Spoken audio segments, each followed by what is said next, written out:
Welcome and thank you for joining us for this webinar presentation. We are the Homeland Defense and Security Information Analysis Center, or HDIAC, one of 3 IAC domains in the DoD Information Analysis Centers operating under the Defense Technical Information Center, DTIC, within the Office of the Undersecretary of Defense for Research and Engineering. Our informative webinar series highlights current and emerging research and technology developments. It presents an opportunity for accelerating the DoD's leverage of these advancements by increasing awareness and fostering technical collaboration. HDIAC serves as one of the premier information research partners and curators of technology advancements and trends for the Homeland Defense and Security community. As such, our organization supports those working in the Homeland Defense and Security domain of DoD research and engineering. We do so by helping navigate the vast landscape of scientific and technical information, allowing our customers to get a head start on their technical projects. With an understanding of the Homeland Defense and Security DoD research and engineering landscape, we provide research and analysis services. We help unlock access to information, knowledge, and best practices from government, industry, and academia to stimulate innovation, foster collaboration, and eliminate redundancy. We hope you enjoy this webinar presentation and that it serves as a catalyst for community collaboration and improved DoD Homeland Defense and Security research. All right, good day, everyone. My name is John Clements, and I am the technical lead for the Homeland Defense Security Information Analysis Center, or HDIAC. Before we begin, I will note a couple of administrative items. First, if you're dialed in by phone and would like a copy of the slides, they were posted to the HDIAC webinar announcement. You can go to hdIAC.org/webinars and find today's webinar. When you click on it at the bottom of the announcement, it will say View Webinar Slides here. Second, all participants are muted, but you can chat with presenters and moderators using the chat box to the left. However, if you would like to pose a question for the Q&A session that'll be at the end, please use the audience questions tool at the top center of your screen. It is the icon that looks like a chat bubble with a question mark next to the emoji. At the end of the presentation, I'll go over the Q&A, and for the benefit of those on the phone, I will read the question out loud to the presenter. If you have a technical issue during the presentation, don't worry. The full presentation will be available online. Check back to the HDIAC website, and once the webinar is posted, the Go to Webinar button will show at the bottom, and that will take you to the YouTube link. Today, I have the pleasure of presenting the Bombing Prevention Resources for Mitigation and Use of Explosives and IEDs Against Critical Infrastructure, presented by Mr. Jason Stewart. Mr. Stewart serves as the Deputy Branch Chief for the Counter-Improvised Explosive Device, or C-IED, Strategy Branch at the Department of Homeland Security, Cybersecurity, and Infrastructure Security Agency, Infrastructure Security Division's Office of Bombing Prevention as of April 2021. As Deputy Branch Chief, he leads and assists in implementing National Counter-IED Policy, which is articulated through the Presidential Policy Directive 17, Countering IEDs. Prior to joining CISA, Mr. Stewart supported the Department of Justice and Department of Defense as a subject matter expert in C-IED and explosive ordnance disposal. He supported development of interagency C-IED policy and doctrine, as well as North Atlantic Treaty Organization C-IED and EOD standards. So with that, Mr. Stewart, I will let you take it away. I am working on bringing up your slides. It looks like they went back down. I'm not sure. Should be showing now. If you can see. All right. Hey, thanks, John. I definitely apologize about the audio. I'm here in Las Vegas. The hardships of my mission here with the Office for Bombing Prevention.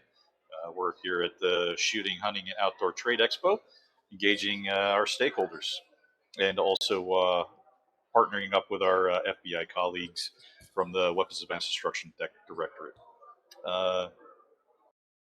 Go here to the agenda. I'll just kind of give a quick threat overview, how we kind of see it, what our focus areas are, awareness products that you could use, and also some guidance and key tips. Kind of our threat overview. Definitely, it's IEDs are left up to the imagination of the bomber. We're also, most of us are aware, I think, from the group here, that unmanned aerial systems are not an emerging threat. They're pretty much here. Just stuff walking around the show floor here. You see a myriad of different unmanned systems that are out there and available. Also to kind of the hobbyists out there that can kind of create their own. Uh, Partially too, homemade explosive is still a threat.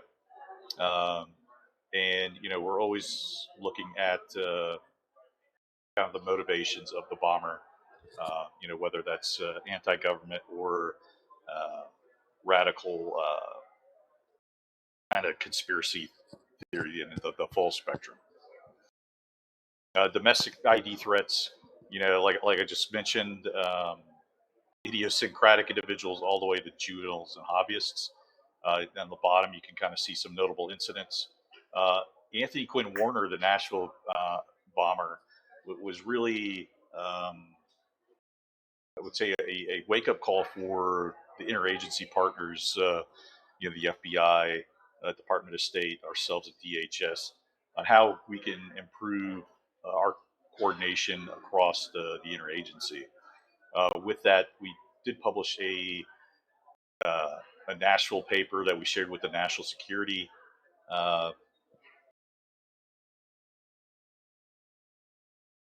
I saw someone had a comment there. I should be on slide 5. All right. So one thing that came out, we briefed the National Security Council on the Nashville bombing and what took place and how we could do things better. And through that, we're kind of in the process of relooking the Presidential Policy Directive 17, which is a strategic counter-IED policy document that kind of shares the roles and responsibilities, also 4 strategic goals within the implementation plan of that directive, which all of the Department of Defense is on board with that. The Department of State, NC, or the ODNI, your Department of State, and the Department of Justice as well as DHS. And here, I don't have the 2022 numbers yet. We're still kind of consolidating those. It's just an effort we work with the ATF and the U.S. Bomb Data Center out of Huntsville. Just at a quick glance, though, we did actually have a decrease in actual devices, but suspicious packages and bomb threats significantly increased over 2021 and also in 2022, where we're in the, if you look at like region 4 last year, in kind of our southeast region, we did have a lot of bomb threats against historically black colleges and universities. Kind of a new threat, and then also, we looked and saw that as one of the tactics Russia used against Ukraine prior to their invasion, was this idea of a mass bomb threat using robocalls, emails, trying to tax first responders and other emergency resources. It just highlighting, some of the violent extremist attacks and plots. One right here in Virginia, a police officer was arrested, rolls in the U.S. Capitol. During the search, the FBI discovered a partially assembled pipe bomb. A lot of improvised incendiary devices were used in 2020 to 2021. Then a couple other notable incidents.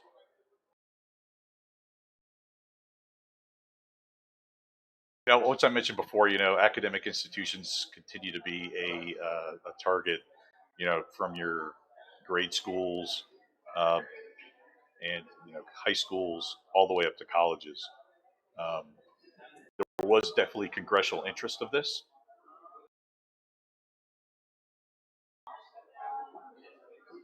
We did brief this to the Homeland Security folks on the Hill on how we're working together. And part of that, we did work with school Police forces kind of developed their awareness, worked with their administrations of those colleges to kind of how do we prepare for a bomb threat and how do we respond to it. And this slide just kind of recaps our actions with historical black colleges and universities. January and February, like I mentioned, we saw a wave of bomb threats hit and target HBCUs. So more than 30 of the 101 HBCUs received bomb threats. 70 threats were reported in minority institutions nationwide in January and February. So that's very significant. And out of that came our mass bomb threat awareness card and response card, which is up in the upper right. And we'll kind of get in a more close-up shot of that. But all these awareness products are available on our CISA.gov website. I mentioned before, emerging threats, weaponized UASs, even from a UAS with a wire can fly over a power station and kind of incapacitate it and cause massive damage. And so kind of more into what we do as the office.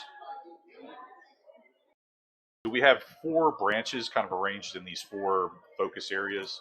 I'm in the policy coordination side. We look at counter-ID guidance. We also have communications and outreach, like strategic communications. Working with our external affairs here at the Cybersecurity Infrastructure Security Agency. A big piece of what we do is training and awareness, and we'll get more into that. We do have an information sharing branch where they host the Tripwire program, which is accessible to pretty much everybody,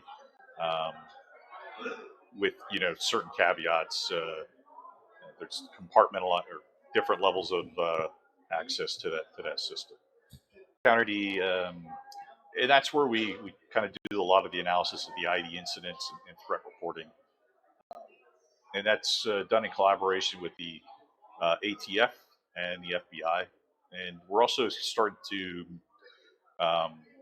develop a partnership with DoD, especially with the Explosive Ordnance Disposal Information Management System, where all of the EOD reports are submitted. I think a new branch that we've stood up is a technical assistance and services branch. So what they do, they can go out and look at capability assessments, make recommendations, help special events planning. We do explosive blast modeling, counter-ID technology and development evaluation. So we started training and technology exercises, the TPEs, where we'll pair up public safety bomb squads with the manufacturers, say X-rays, robots, bomb suits, etc. So they can kind of get first real hand feedback back into that product development. And then also we work with FEMA with counter-ID grants and requirement support. Here's our overview of our counter-ID training. Diverse curriculum. Participants include federal agencies, state and local partners, first responders, private sector partners. That's one thing why we're here in Las Vegas at SHOT Show. We're talking to a myriad of folks from gun store owners to our contracted security folks who might not have that IED awareness training. But we are accredited through IACET and also IADLS certified, which does provide continuing education units for folks. And the format of those bits of training is in-person, virtual instructor, and also self-paced. We did hit our 150,000th student here recently, so that's a big milestone for us. We saw a huge demand for training during the COVID pandemic.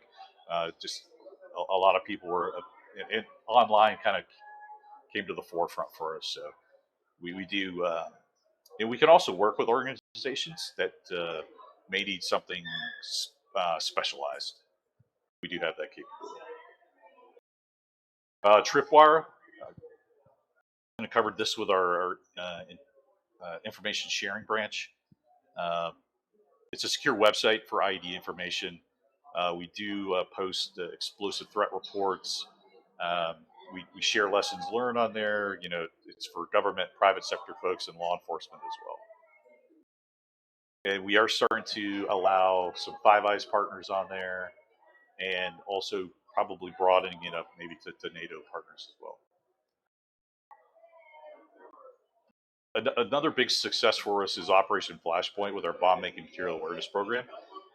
This was kicked off last year and has been really good. You know, we did get NBC coverage on it, so that was a good highlight for us. Um, to where we go out or work with our field force here in CISA, also partnered with the FBI to go in to point of sale retailers like your beauty supply stores, your gun shops, hardware stores, pool supply stores, anywhere that might have bombing materials and also explosive precursor chemicals. You know, we can we're doing like dual seal products with private or companies. You know, stuff they can put into their training programs and also hang in the break room. You know, just to kind of raise that awareness on suspicious purchasing behavior. And here's some examples of our awareness products. Uh, we have job aids, checklists. You know, we've been handing those out here at this event. Um, bombing prevention guides. So we do have a security and resilience guide, which is a good starting point, and that's available on our website. And it does have annexes for like hospitals, special events, etc., to maybe tailor your specific counter ID needs and programs and link you up with the best resources. Also, you know, definitely awareness posters and cards you can kind of keep handy. You know, patrol car or next to the phone. And then also our videos. I would, you know, kind of biased, but our videos are some of the best government PSAs I've seen. So definitely go check those out on our YouTube channel at CISA.gov or CISA. Here's a kind of an overview of the security resource or security and resilience guide. You know, covers the overview of IED threats and consequences that you know depending on your level. It's very basic. You know, definitely a good starting guide for someone who doesn't have counter ID background. Gives you kind of some concepts, common counter ID goals, and then links to tools and resources. And like I mentioned, the high risk, you know, sports events, public assembly venues, outdoor events, etc.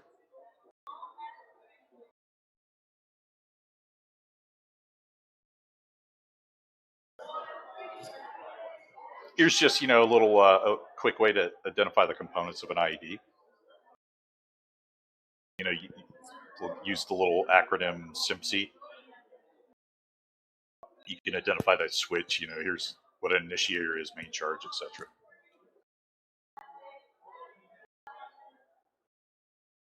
Here's a close-up view of our assessing and responding to a bomb threat. Is it low risk, right? Does it lack realism? Medium risk? Um, it's Did the threat indicate a place, time, possible? That's kind of why those questions that you might see next to a phone or in a duty book are important to kind of gauge this threat. And definitely, the folks that take the calls definitely should have some knowledge in kind of how to answer those questions or how to ask those questions. And it's just kind of a quick card we have, hot rain to determine is it a suspicious item or is it a unattended bag, right? So something folks that have security needs, can utilize this.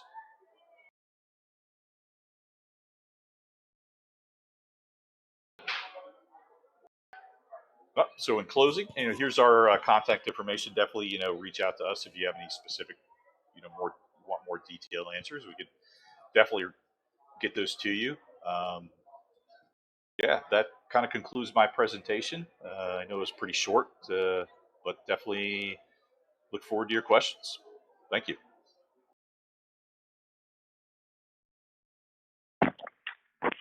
Hey, thank you very much, Jason. Right now, I don't see any questions in the Q&A. We can pause for a moment, but certainly anybody, you're welcome to post questions here. I do see somebody in the chat asking if this was recorded, so they can watch offline.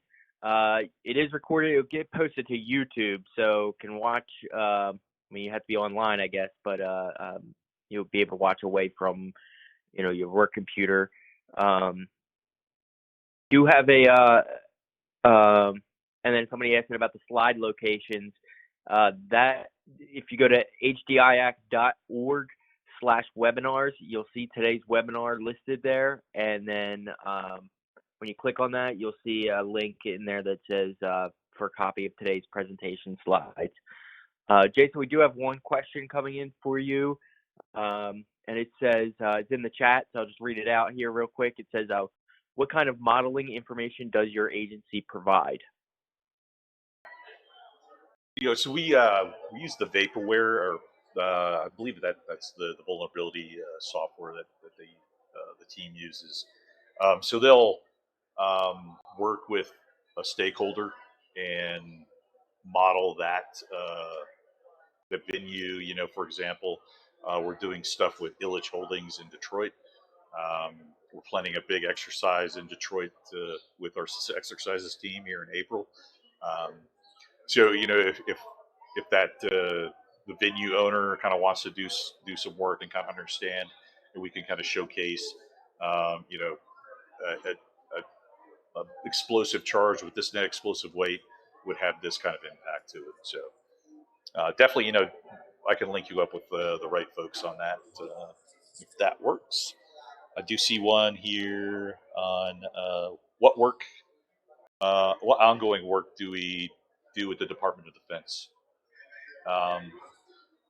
To William's question, we do have a really good relationship with the National Guard, both in the States and then also the Bureau itself. In our office, we actually do have a National Guard Special Forces Sergeant Major assigned to us.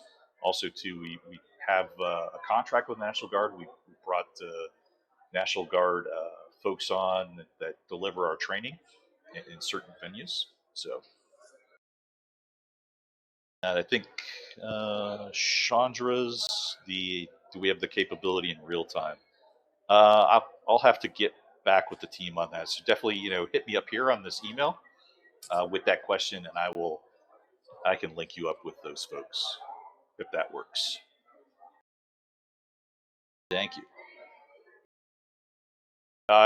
Kenneth, I believe that's the vaporware.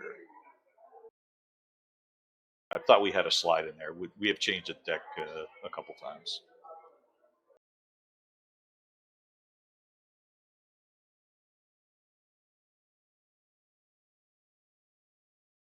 Yeah, Gary, that's a great question. The one part, of our office, so there's a cybersecurity side and also the infrastructure security side. So we have a security programs division, and they do look at that threat. One thing too is are out in every. So the CISA is aligned to all of the FEMA regions. So we have a CISA region aligned to the FEMA region. In each of those regions, they have cybersecurity advisors and also protective security advisors. So those protective security advisors have been out there looking at the power structure, power grid. They also do assessments on critical infrastructure and work with those folks. For example, I was in Pittsburgh in November, and they had briefed what they were looking at with the city's water supply, right?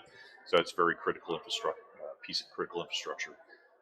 So they would go work with, so you could have the cyber side of things where, hey, there's some really antiquated operating systems, like Windows 7 on some of these devices, these machines, and then the physical security side, you know, employing cameras, standoff, barriers, access control, things like that. And then what CISA would do is uh, help uh, find those grants and those right funding resources um, to assist municipalities to kind of do those improvements to critical infrastructure.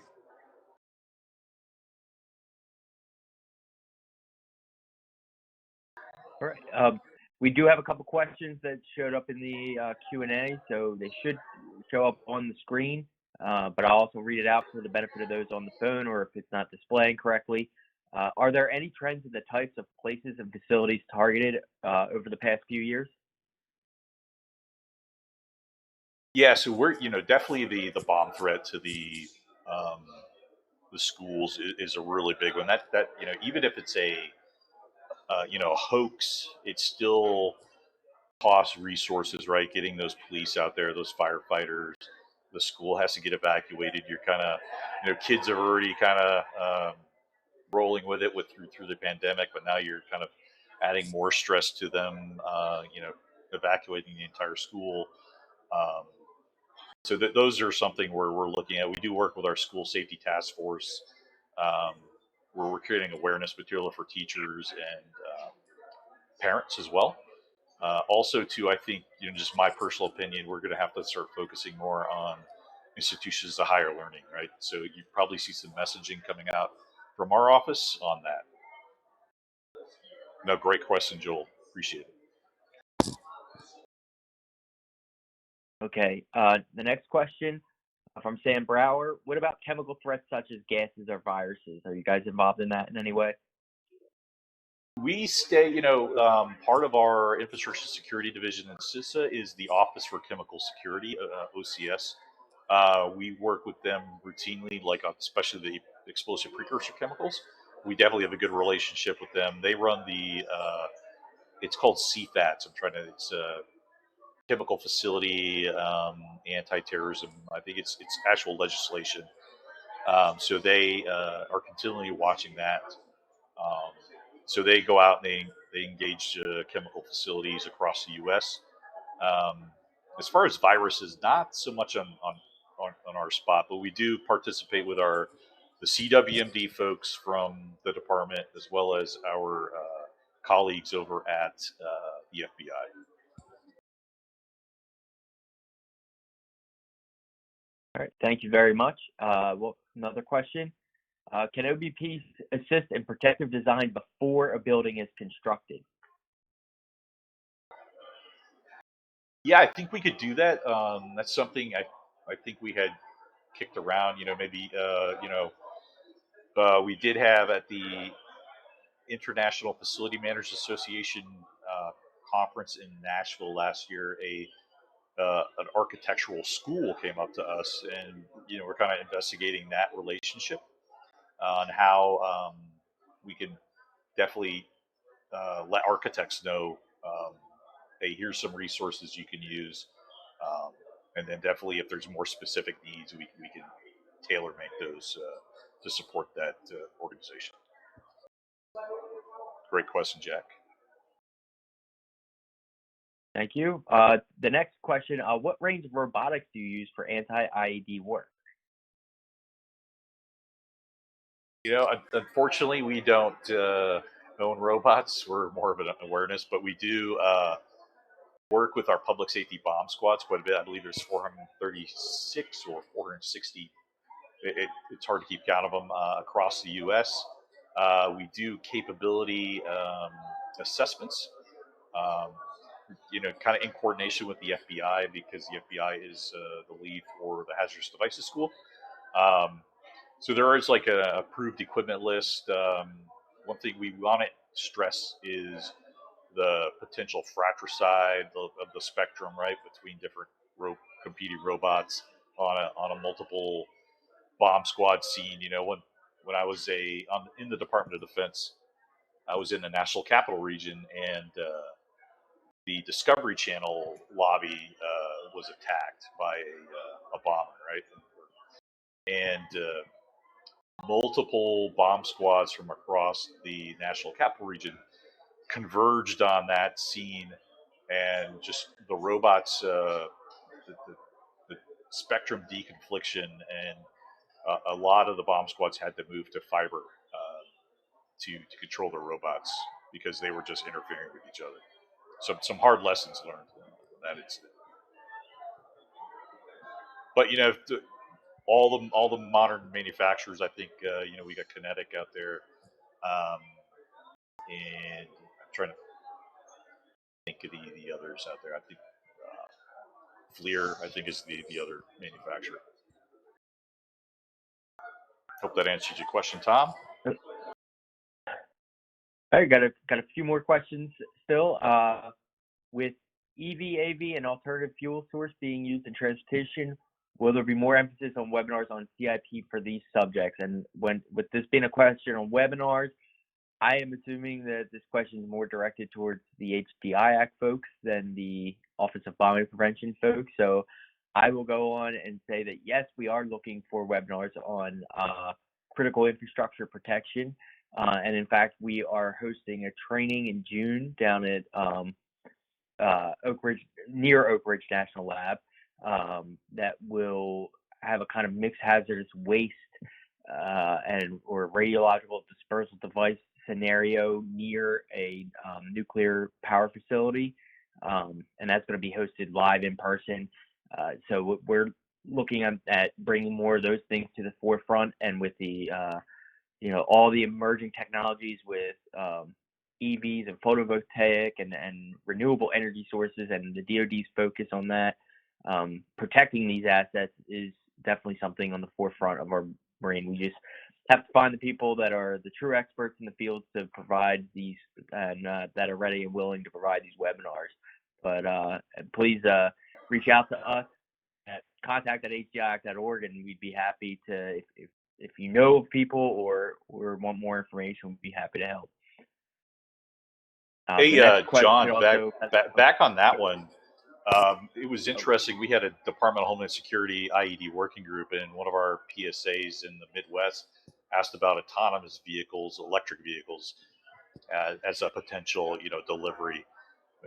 That kind of got me thinking, because a lot of EOD and bomb squads use water as a render safe tool in some regards, right? So electric vehicles are unique in that regard.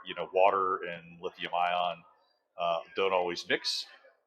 So definitely reached out to our firefighting community through FEMA, and just got lots that they're, I think, way ahead on how to combat a vehicle fire. So definitely might be a good starting point. Very interesting. Thank you very much. And just to show, somebody also asked if I could say one more time where we could download the slides, and I did put the link in the attendee chat. If you can't see that, let you know it's at HDIAC.org /webinars is where you want to start, and then just look for today's webinar. Once you click on that, you'll go and you'll see a link on that page to download the slides. And then I think we do have one more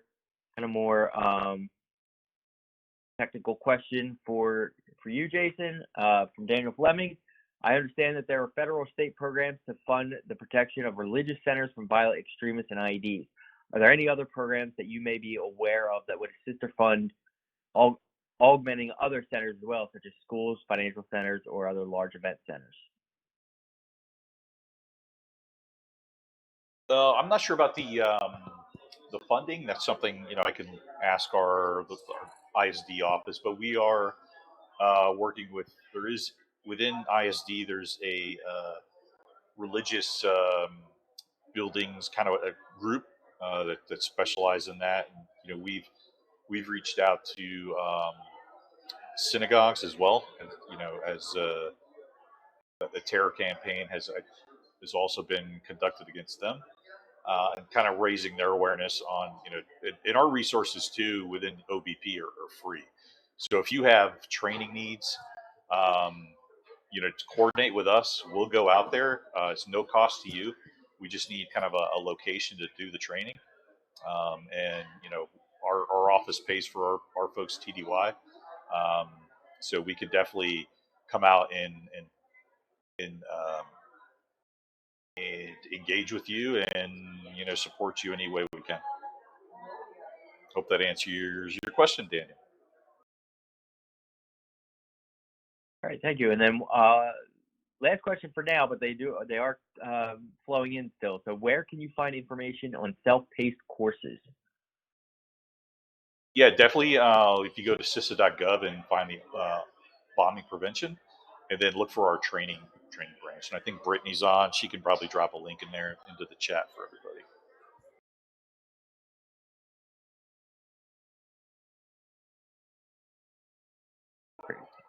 And a lot of we do have a good relationship too with FEMA's Center for Disaster Preparedness. So we do some courses through them as well.